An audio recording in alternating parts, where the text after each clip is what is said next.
Do të mësojmë se si do të jetë parashikimi i motit, do të shkojmë drejt për së drejti me shërbimin meteorologjik ushtarak, ku na pret sinoptikani Elvi Jahaj. Elvi, të përshëndes, si do të jetë moti në fundjavë fillimisht?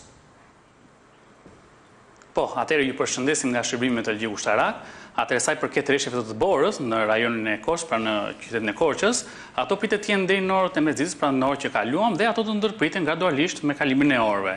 Ndërsa sa i përket komplet vendit ton, pra për vendin ton, ai dikon nga kushte atmosferike të qëndrueshme për shkak të depërtimit të masave ajrore të ftohta me origjinë veriore, madje do thosha jo vetëm të ftohta, por edhe të acarta.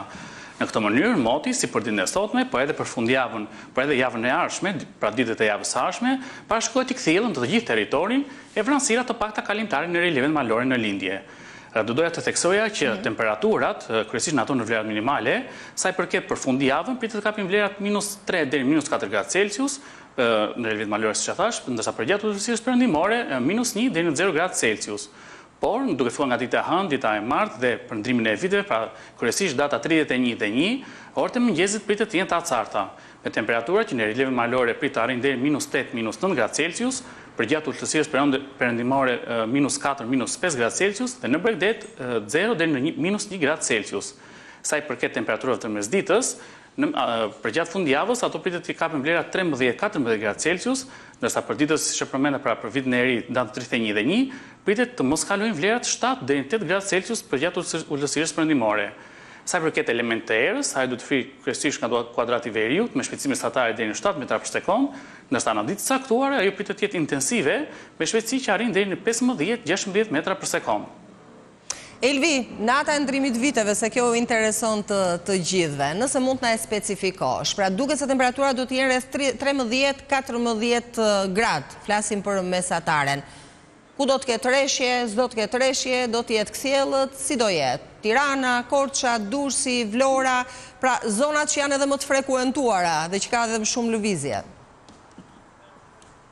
Po, atëherë për ndrimin e viteve, pra datë 31 dhe 1, siç e thash, moti do të jetë i kthjellët në pjesën më të madhe të territorit, e vranësira fare të pakta kalimtare në relievet malore në lindje. Pra do të kemi mot të kthjellë, mot me diell. Por temperaturat, ato të orëve të mëngjesit, do të jenë relativisht të ulta, pra në relievet malore do të kapin vlerat -7, -8 gradë Celsius, ndërsa në zonat e ulta ato bregdetare do të kapin vlerat -4, -5 dhe në Bregdet -1 ose 0 gradë Celsius, pra do të jetë temperatura të ulta, të acarta, si për datën 31 duke u ndruar vitet, si për datën 1. Pra mot të kthjellët, por të acartë. E kuptoj. Tirana në veçanti? Tirana në veçanti pritet të kapi vlerat, pra në vlerë minimale -3 gradë Celsius, -2 në ndrimin e viteve, ndërsa ditën tjetër, pra në mesditë, temperatura nuk pritet të kalojnë vlerat 7 apo 8 gradë Celsius. 7 apo 8 gradë Celsius.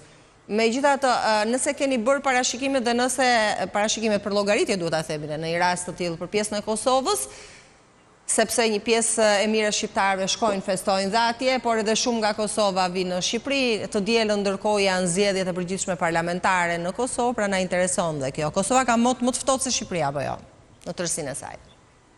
Po, patjetër duke ndodhur më lart pranë në veri lindje, por edhe Kosova, duke qenë pranë në rajonin e Ballkanit, pasi edhe rajoni i Ballkanit do përfshihet nga kjo anticiklon me masa ajrore të ftohta, edhe Kosova do të ketë të njëjtat kushte atmosferike, pra siç e thash, mot të kthjellët, mot me diell, por temperatura të ulta, kryesisht për ndrimin e viteve, edhe në ditën vazhdim, por kryesisht për ndrimin e viteve, dhe siç e thash, mot me diell, temperatura të ulta, dhe po doja të harroja edhe për shembull në zonat lugujnore, Mjegullën apo Mjegullinën.